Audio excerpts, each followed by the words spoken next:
Hello, Valiant Warriors. We are back for another super exciting episode. This week we have the one and only Marc Laming, Bloodshot artist for the recent Burned arc and issue number 0, if you've been following along. Marc, thank you so much for joining us. Oh, my pleasure. Super glad to have you. We've kind of been ranting and raving about this arc a lot, especially at Comic Watch. The kaiju beasts are always something we're always excited to see Bloodshot take on. And it's been really interesting. Those were so much fun to draw. I bet. They look like it. But just to kind of get things started, maybe I wanted to see if you could tell our audience a little bit about how you got started at Valiant and introduced into the Bloodshot arc here around issue 7. Right. I've worked on and off for Valiant for about 3 or 4 years. I've started off doing covers for Ninjak and oh gosh, what other books was I doing?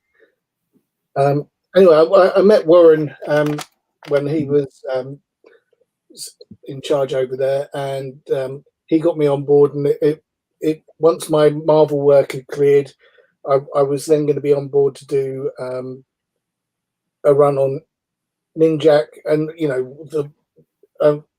I did 1 issue of that. And life got in the way, and then I came, and I've done bits and bobs, more covers again, and some fill-in bits. And then Lisa approached me and said, "Would I be interested in doing Bloodshot?" And of course, yes. Avoiding stuff. Yeah. That's pretty exciting, actually. I mean, who really wouldn't want to take on Bloodshot like this? And We've had Lisa on the show, actually, to talk about the Ninjak announcement that happened, and really super awesome. And I think everybody enjoys working with her so far. How's it been with you working with the editors and the creative team so far at Bloodshot? I've got absolutely no complaints about anybody I've worked with at Valiant. They're super supportive. They go out of their way to make sure that you're being promoted as an artist, which is really unusual. Yeah. So that they, as a company, they're great to work with, and they really promote you. You can't complain. Yeah, absolutely. And just before Bloodshot, you were kind of on a lot of Star Wars stuff over at Marvel, doing the Age of Rebellion, and I even saw you did some of the work on one of my favorite Marvel Star Wars characters right now, Dr. Aphra, at the annual back in 2017. Oh, that was great, because that was Wookiee Central. So I love drawing a Wookiee me. So that's pretty funny, actually. I have to ask, did you notice any comparative differences, or was it difficult to go from that space opera feel of a Star Wars comic to kind of this big budget blockbuster action movie of Bloodshot? I used about the similar rules, actually. I was going in terms of how I was looking at drawing Bloodshot, I was kind of using the Star Wars rules of it should feel like you could hit your head on something at any time. You should feel like you're in the middle of the action. And it should feel like a used universe, and it should be gritty, grimy, and just and feel real, although it's a big fantasy. Yeah, absolutely. I think when we talked to Tim Seeley back when the series first got started, he was really into kind of the high octane action films, where he's like, you can feel the shells hitting the ground and kind of your heart racing of the gunfire and the firefighting and all that. And I think you really brought that element to the artwork, especially in the Burned arc. Well, that's very kind of you. I mean, it's the way I like to do action anyway. I want you to feel like you're standing next to the guy. Yeah, absolutely. And we had actually talked, we had done a shorter email interview a few months back. And I noticed you had mentioned you bring an element, I think you described it as the George Lucas storytelling style, where it's a documentary style. Yeah, that's what I mean. I feel like you should be the person following just slightly behind the action. There was I think it's issue 9 that starts with the big splash of the planes coming down. I wanted you to feel like you were in one of the other fighter jets, you know? Yeah, yeah, absolutely, and that works so well with Bloodshot as a character, just because of how high octane he is and all of that. We've seen when the series got started with Brett Booth, he kind of brought that feel in where it was really action packed. And did you have any issues continuing that while also making it your own aesthetic? I try not to let any of that worry me. I mean, Brett and I draw very differently, so it was more a question of just making sure that we were all being true to the same way that the character was being approached by Tim, if you see what I mean. So I wasn't trying to copy anything other than the character designs and ship designs and stuff like that, because Tim's aesthetic, Brett's aesthetic for page layouts very different to mine, but I think we both do exciting work. Yeah. His is maybe just that bit more bombastic than mine. I think you get the rumble seats when you you read one of Brett's books, Yeah, that's very true. I think it's a great kind of way to differentiate between your work and his work, where you kind of get that rumble seats that you're in front seat of the theater. And yours does have that kind of documentary feel where you're following Bloodshot really tightly, and you get the atmosphere more so, I think. And that works well with the kaiju and the scale that we see in the Burned Arc. Yeah, I mean, especially with those, I wanted there to be a fair amount of shots where you would just see a leg walk past. So you got the idea of, as a bystander, the scale of those things. Yeah. Because I was worried in the issue 7, I hadn't really established the scale of them properly. So it was kind of that thing of, no, these things are going to be bloody big, Yeah, absolutely. And that's kind of something I wanted to ask. When you see that come in on Tim Seeley's script and you see that these are going to be massive god beast kaiju, what's the process of translating that into the visual we see and the grand scale of it all? I just approach it like it's Godzilla. You can't get any better than Godzilla, so you might as well go with what works, Yeah, absolutely, Ed. I think I can actually see that a lot too, especially like with these new ones. You had the Godzilla new feature films that had Mothra and all the other different kaiju in it. When you see them all together and then you see Bloodshot kind of falling into it, it does add some perspective into it. Yeah, absolutely. I mean, that was one of those things. It's like, now, how big would Bloodshot be in comparison? So when you've got him firing 2 guns, you're thinking, that's great, but that's probably doing nothing. This is so true. Like when you have something like that, when it's obviously a lot to tackle, how much freedom do you have with Valiant, relative to coming in kind of partway through the series, taking over from Brett Booth? Did they give you a lot of freedom to kind of take it in the direction that you wanted to go? I presented the layouts for the pages and they were approved, and there wasn't any discussion. It was like, I kind of felt that we were obviously on the right page. Yeah. Oh, that's pretty interesting. I think from the editors that we've talked to at Valiant, it feels like there's almost never really any issues of clicking like that. Like everything sort of falls into place for a series at Valiant. And I think they're really good at choosing the right talent for the right book.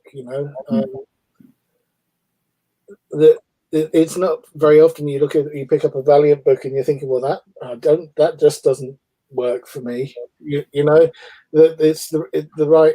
I think because they put out what is it, 4 to 5 books a month? Yeah. On average. I mean, I think it was 7 when they started, but it's that.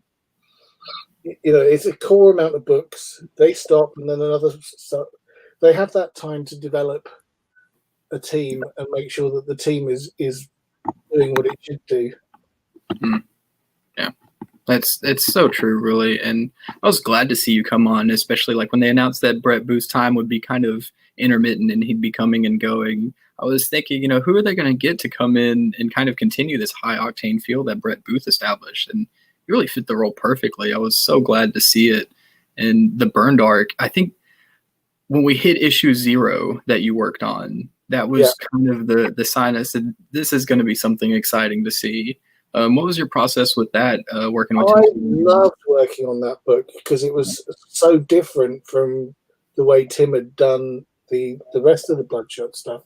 It was really giving you probably more like Bloodshot Salvation was. You know, it was that kind of quite. You know, I almost think of it as a bit like a David Lynch film. Even, you know, it's got it's quite dark. It's odd. You know, the switcheroo at the end is really sad and depressing. And, you know, but it gives you that whole motivation for why Bloodshot is bothering to be Bloodshot. You know. Yeah. It's really a good point, because I think that was the strength of issue 0. There's a splash page you did in that kind of encapsulates both his origins and his direction, I think, better than some even entire issues have done. Well, that's down to Tim picking the right things. I just get to draw the pretty pictures on that. That's Tim picking the right stuff. That's kind of what I wanted to ask in working with Tim, because, you know, Seeley's also an artist in his own right. I'm a huge fan of Hack Slash. I've followed him for a minute, and it's interesting to see when he takes on the writer's role and working with an artist. There's a different collaboration feel where, you know, someone understands what's going on the artistic side.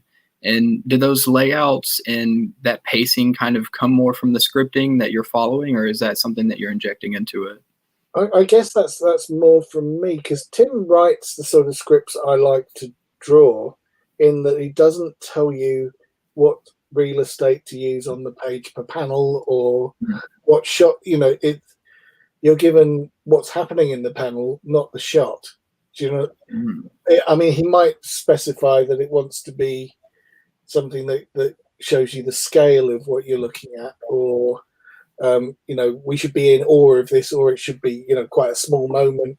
But you're not being given you know, this is a bird's eye shot to the left, and on the right there's this, and you know, and you do get scripts like that where everything is prescriptive, and you kind of feel like you're ticking off a list of things you have to put in every panel.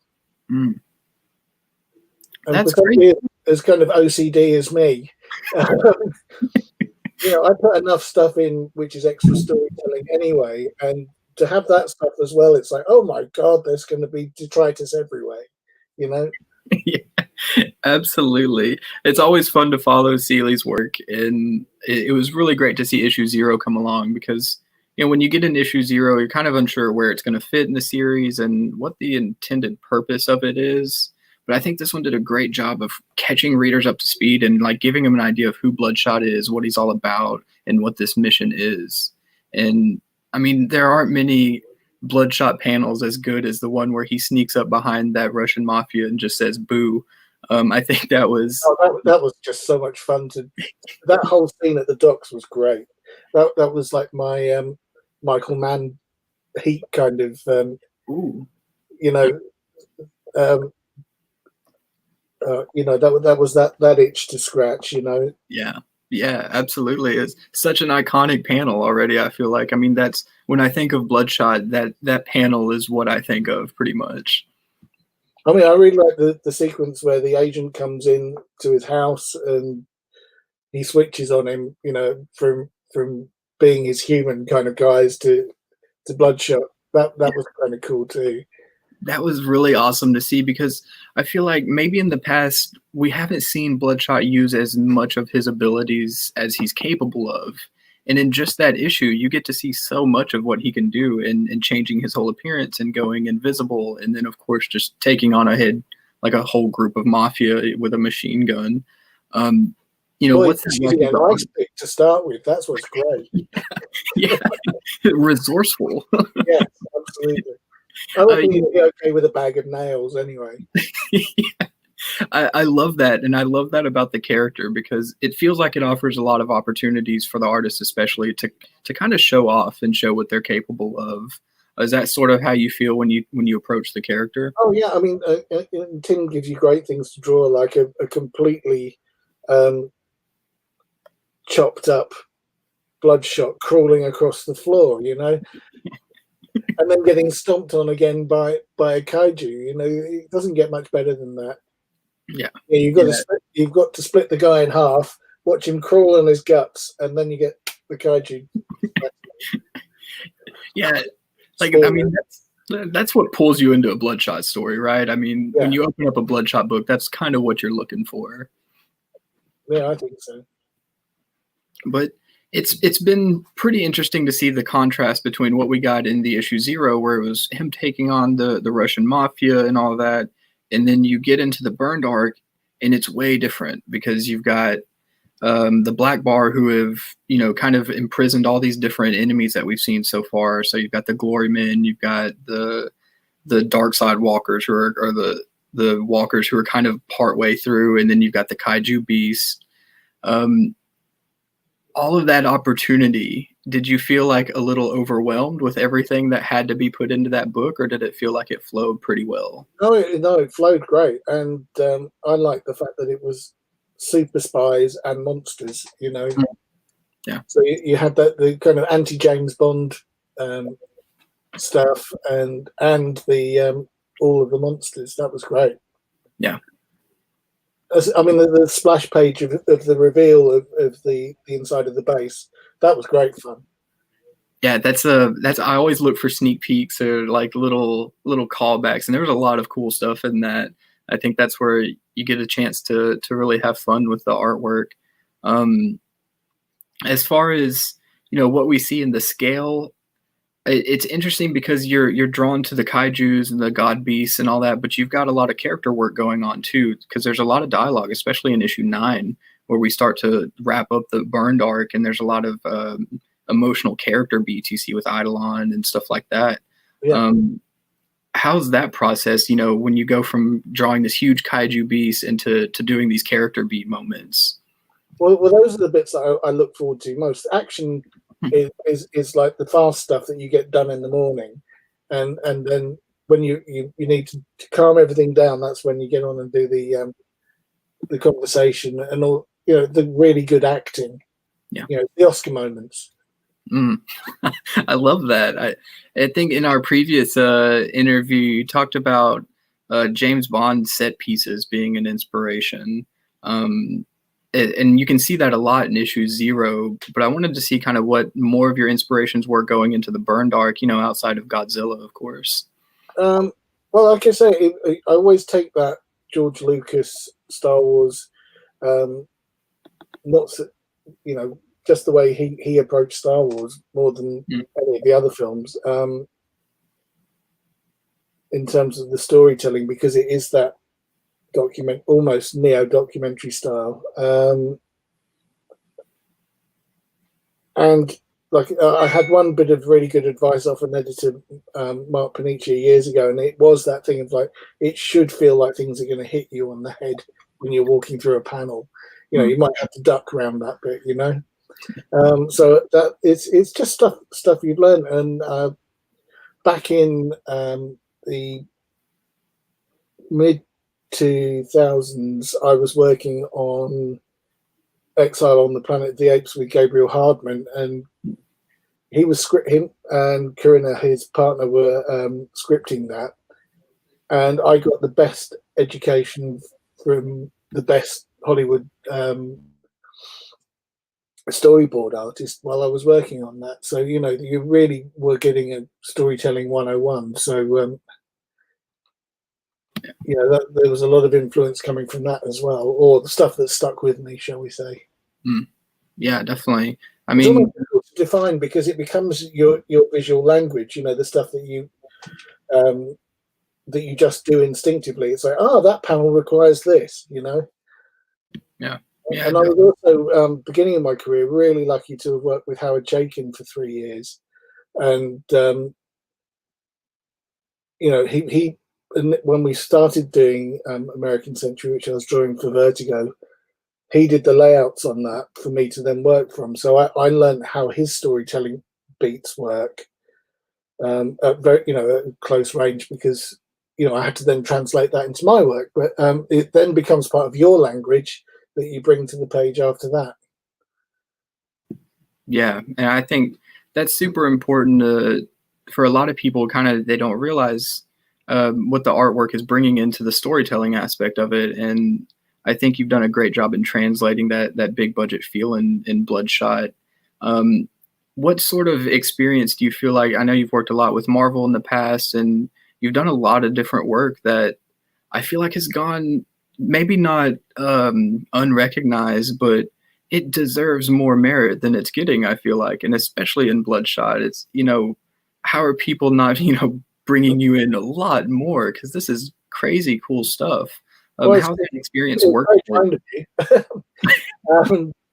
I don't know, I always see myself as kind of like, I'm a good, solid storyteller. I you? think, my draftsmanship's pretty good. Um, and, I do some nice action stuff. Yeah. But, I get off, I haven't been without work since I started back in the industry in 2009. I'm currently working on 2 graphic novels at the moment. So, I've never not been busy. Yeah. Yeah, and that's something I enjoy really is because if you're a fan of Marc Laming's artwork, you can kind of always pick a book out and have it on your pull list. And I mean, that's something to be said, especially in this industry that's always in a constant state of change pretty much. Well, that's really nice to know, because, you're in your own bubble when you're drawing comics. Yeah.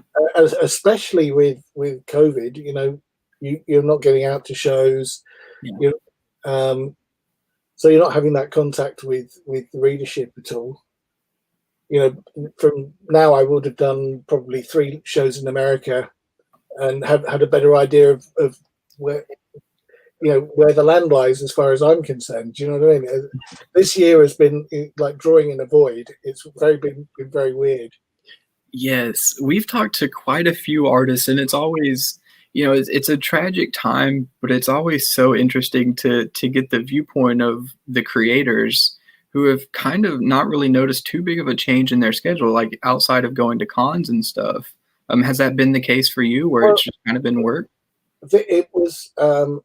I had a really busy year, beginning of the year planned, and with all the business that happened with Diamond shutting down, a lot of comics, Marvel shut down, Valiant shut down. One of the reasons that I didn't do the full arc on Bloodshot was the fact that it was pencils down at Valiant because they weren't sure quite what was going to be happening. So I then was like into panic mode, and it was like, what am I going to work on next? Then I got offered a Star Wars book at Marvel, and then they burnt pencils down, and I had like 3 weeks of all the projects that I had lined up suddenly disappearing, and then I got offered 2 graphic novels, and it was like, oh. That's like 12 months work. That's great.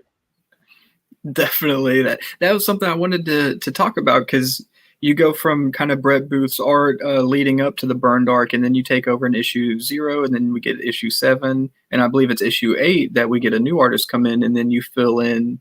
You've come in and finished the arc in issue 9. Do you find yourself sliding into that role pretty easily and just picking up issues and taking it off and running with it? Yeah, well, when I first started at Marvel, I was a swing artist for 2 books. So I was swing on Fantastic Four with Leonard Kirk, and at swing on All New Invaders with Steve Pugh. So I've got really used to what, we'd be like 1 month I'd be drawing Invaders, 1 month I'd be drawing Fantastic Four. And you get used to, I suppose, addressing your storytelling so it doesn't feel too different to the guy that was on the issue before. Yeah, because I know there's a lot of readers who complain, halfway through an arc, it's a totally drastic different tone. It's a totally different feel. I feel like I'd like to point to your artwork as an example of kind of how to keep things consistent, but also fresh. And within an arc like that, because it still works so well. If you read 7 to 9, it feels like a complete story, and it doesn't feel like it's kind of all over the place, Oh, bless you, Nick. That's very kind of you. It's true, and I think it's something that not a lot of people, they only notice whenever it's a huge difference. I, And I think the real trouble is a lot of times when you've got a fill-in artist, it's been because there's been delays on the book. It could be that I've delayed a book because I was slow, or it could be because the writer was ill, or there was a discussion within editorial about a storyline, and that got in. There can be a million things that get in the way. Or somebody gets into an accident, breaks their leg, and has to go into the emergency room. These things happen. yeah, And then you get somebody come along and the editor will go, look, we've got 3 weeks. Can you turn in 20 pages, to an artist? And that's a big ask anyway. yeah, So when you see it's not really a drop in quality. It's more, we are trying to get that book out for the readers. mm, Do you yeah, see, I always think that those people that have supported me when something's happened with work I've been doing, or if I've come in, you appreciate the work, and two, you also know that you're trying to do the best work you can within the parameters that you have and the time you have. yeah, yeah, and that's It's never somebody phoning it in. It's somebody trying to give the reader the best they can within the time. yes, and I think that's especially true this year. We've seen a pretty erratic publishing schedule. I know it's October when we got the last Bloodshot issue, and it's going to be January before Bloodshot number 10 comes out. Things have just kind of been unpredictable right now, and it's great to know whenever you get a new Bloodshot book in that it's going to be great. Like even if you have to wait an extra month or something like that, it's going to be worthwhile.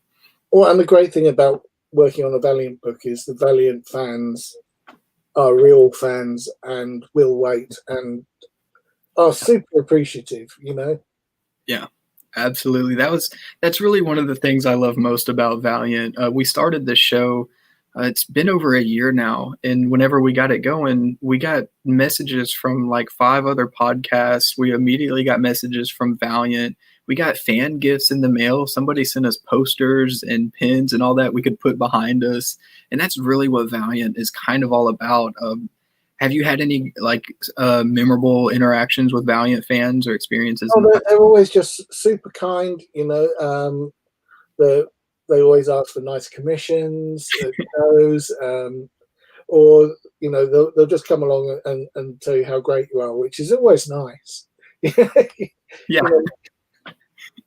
It's never a bad day when somebody's telling you what you spend all your time sweating over is good.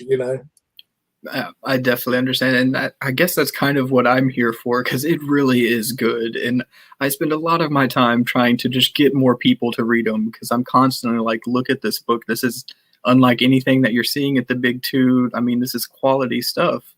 I want to see if maybe you could talk about your interactions with Valiant as a publisher, as opposed to maybe some of the big twos like Marvel and DC that you've worked with, and what differentiates them from a publisher outside of the fan base.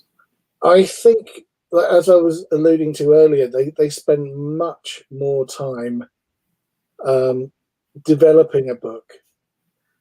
Whenever I've signed on for something, that you're going to have a wait, because it's not going to be ready until it's ready. They're cooking that sauce until it tastes good. I love that. Yes. There's been several things where I've had other projects come in and I've had to sadly say, no, look, I'm going to have to take myself out of the involvement with that, just because of timings. But you always know that it's quality. They go to quality writers all the time. Yeah. And my God, the artists that stand behind me, people whose shoulders I'm standing on. You got Greg Smallwood, you got Dougie Braithwaite, Trevor Hairsine. These guys are great. And Brett, obviously. It's and Paolo Rivera's stuff on the Valiant. My God, that stuff's good.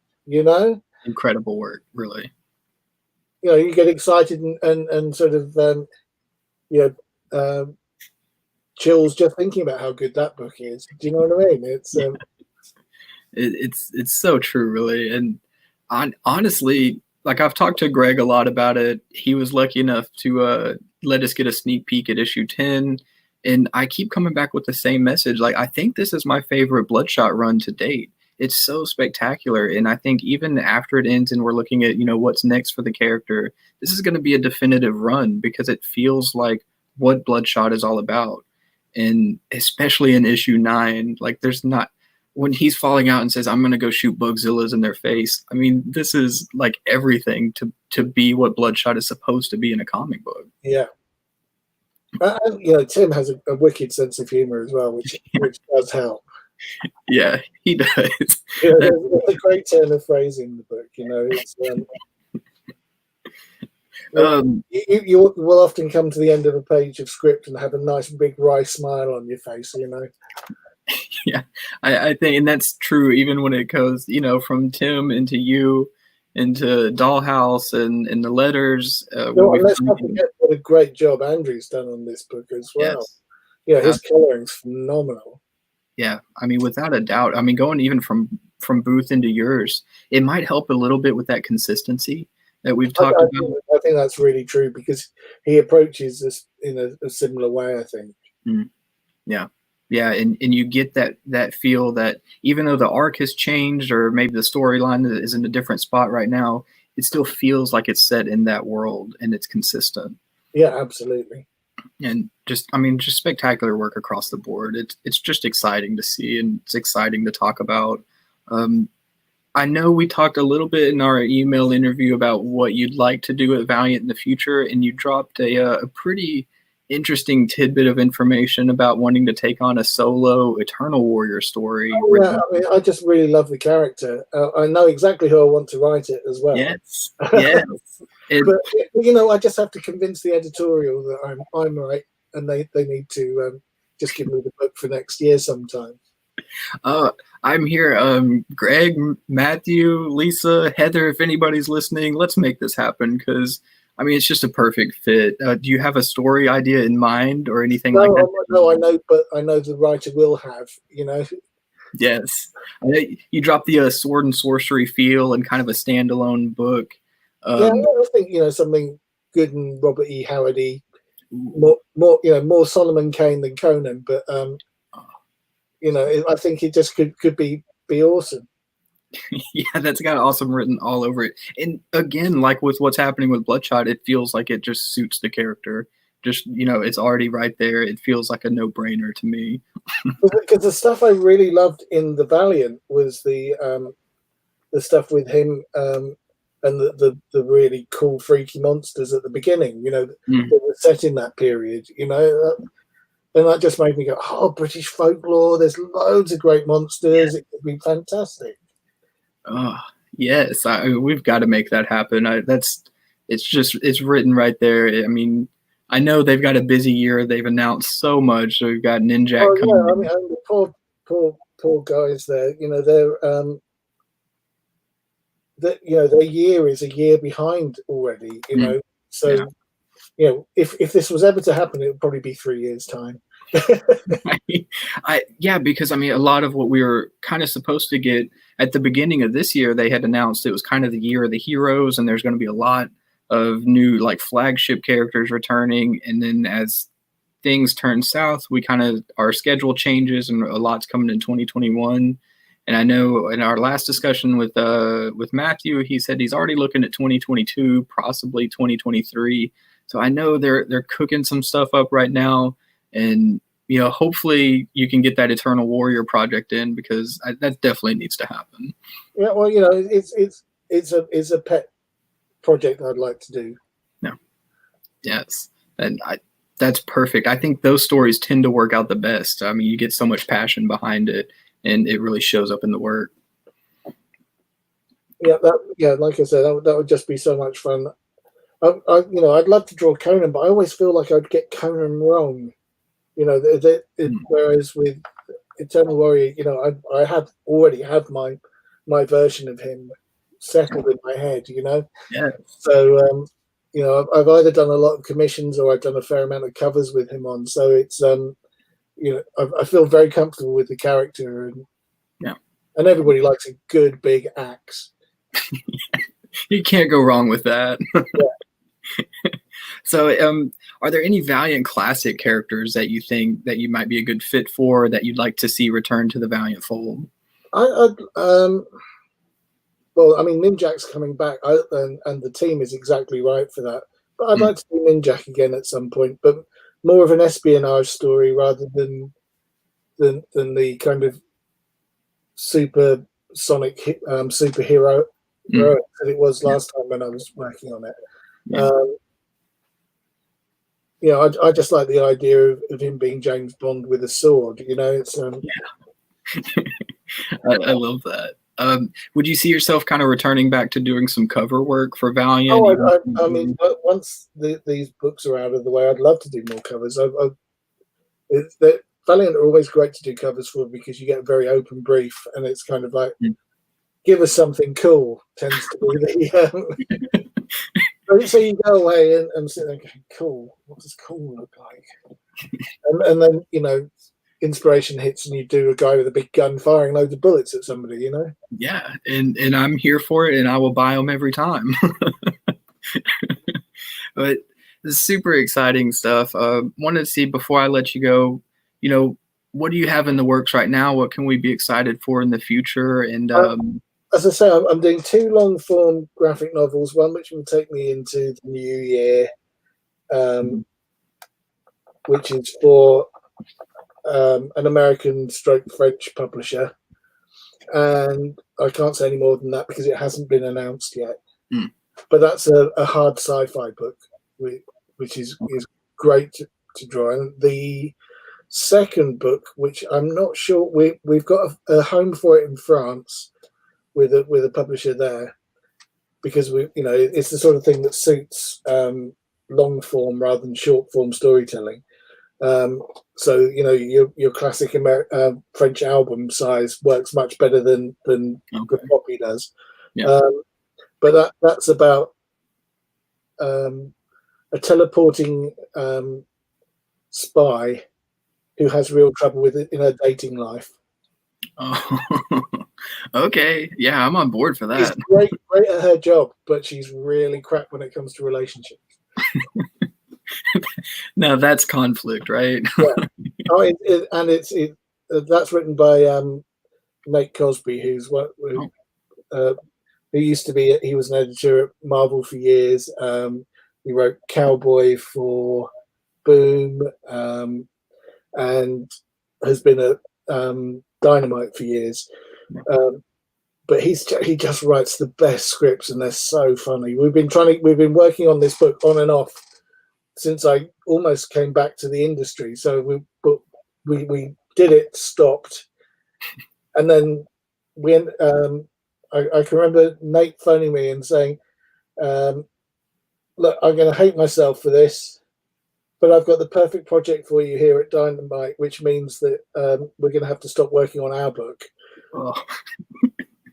And that was bringing back all of the King Features characters like Flash Gordon and Mandrake. And so, you know, I got to play with all of those characters that I loved.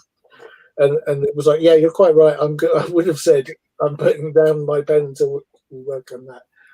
But yeah, so we've had a sort of 6-year gestation period on that book, and it's really top notch. I mean, I think it's some of the best work I've ever done, and Nate's script is just fantastic. Awesome. Oh, that's so exciting. I love passion projects like that, especially stuff that if it takes a little while, it's usually worth the wait. And like that's super exciting to hear.